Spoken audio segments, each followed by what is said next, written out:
ఉండబోతుంది ఇక్కడ పర్చూరు నియోజకవర్గం నుంచి అటు టీడీపీ నుంచి ఏలూరు సాంబశివరావు గారు, ఇటు నుంచి చూస్తే వైఎస్ఆర్ కాంగ్రెస్ పార్టీ అభ్యర్థిగా ఎడం బాలాజీ గారు తలపడుతున్నారు. ఎలా ఉంటుంది, ఎవరు గెలుస్తారో మీరు అనుకుంటున్నారు?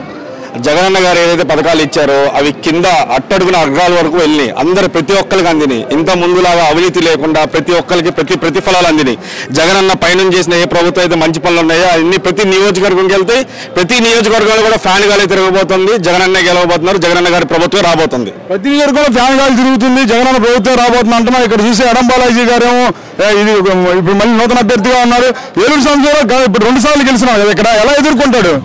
2 సార్లు ముఖ్యమంత్రిగా ఉన్న చంద్రబాబు నాయుడిని ఎదుర్కొని జగన్ గారు ముఖ్యమంత్రిగా కాలేంది, ఎడం బాలాజీ గారు ఎమ్మెల్యేగా కాలేని ఎలా అనుకుంటున్నారు? ప్రజలు ఎవరైనా కానీ ఏ ప్రజలైనా కానీ ఎవరు మంచి చేశారో వాళ్ళ వైపే ఉంటారు. ఏ ప్రభుత్వం మంచి చేసిందో ఆ ప్రభుత్వం వైపే ఉంటారు. ఎన్ని ప్రభుత్వాలు మారినా జగనన్న ప్రభుత్వం ఎలా అయితే వచ్చిందో పర్చూరులో కూడా అలాగే కొత్త నాయకత్వం రాబోతుంది. ఎడం బాలాజీ గారు ఫ్యాన్ గాలు తిప్పబోతున్నారు. ఎడం బాలాజీ గారి నాయకత్వం ఇక్కడ వర్ధిల్లబోతుంది. ఇప్పటికే 2 సార్లు గెలిచి ఉన్నాను, 3వ గెలిచి హ్యాట్రిక్ చంద్రబాబు నాయుడికి పర్చూరు గిఫ్ట్ ఇస్తానే ఏలూరు సంవత్సరం అంటున్నాడు. పెద్ద ప్రభుత్వాలు పెద్ద నాయకులు ఓడిపోయిన చరిత్ర ఇది. మన ప్రజాస్వామ్య ఏది రాచరిక పాలన కాదు.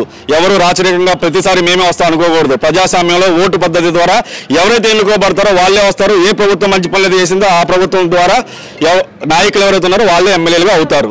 ఎవరు మంచి చేస్తే వాళ్ళే అవుతారన్నా. ఇక్కడ ఉన్న సీనియర్ పొలిటీషియన్ ఎవరైతే ఉన్నారో దగ్గుబాటి వెంకటేశ్వరరావు గారు, అసలు అతని సహకారం ఎంతవరకు ఉందంటారు ఎడం బాలాజీ గారికి? ఎవరి సహకారాలు లేకపోయినా జగనన్న ఒక్కల పేరు చాలు. జగనన్న పేరు మీదే, జగనన్న గుర్తు మీదే ఇది నడుస్తుంది. సో సహాయ సహకారాలతో పని లేదు. కింద స్థాయి నాయకులు సహకారం కొంతమంది ఇస్తారు, కొంతమంది ఇవ్వకపోవచ్చు. అది వాళ్ళ వ్యక్తిగత జీవితాలు, వ్యక్తిగత అభిప్రాయాలు. బట్ మేము జగనన్న ఏదైతే సుపరిపాలన అందించాడో ఆ పరిపాలన బేసిస్ మీద కానీ ఓటు వేయబోతున్నామో, ఆ పరిపాలన బేసిస్ మీద కానీ నాయకులు ఎంచుకోబోతున్నాము.